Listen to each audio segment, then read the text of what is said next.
Oui, et c'est aussi une mine d'or pour Disney. Chacun de ces personnages donne lieu à des centaines de produits dérivés, à des spectacles, des activités, des collections saisonnières, bref, c'est un empire merchandising.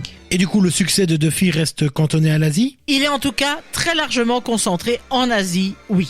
En plus du Japon, on le retrouve dans les autres parcs asiatiques comme celui d'Hong Kong qu'il intègre en novembre 2010. Mais il revient aussi dans les parcs américains en 2010. Les tentatives de le faire percer à Epcot ou en Californie n'ont pourtant pas vraiment fonctionné. Le public occidental est sans doute moins réceptif au personnage. Bon, et revenons chez nous, qu'en est-il à Disneyland Paris? Duffy a fait une apparition officielle à Disneyland Paris en 2011, notamment dans les boutiques à l'occasion du lancement de la saison de Noël. En particulier, il s'installera au Storybook Store sur Times Square. Il y accueillait les visiteurs dans un guichet de verre. Pour l'occasion, un rayon entier avec toute une gamme de tenues et des livres qui racontaient son histoire avaient intégré la boutique. Pourtant, le succès n'a jamais atteint celui de l'Asie. Et il a disparu progressivement des rayons, même si certains fans continuent de lui vouer un véritable culte. On le revoit à certaines saisons comme Halloween ou Noël où il fait de brèves apparitions. Et aujourd'hui, que devient cet ourson? Duffy est-il toujours aussi populaire? Il n'a plus quitté son statut de star en Asie et l'univers de Duffy continue de s'étendre.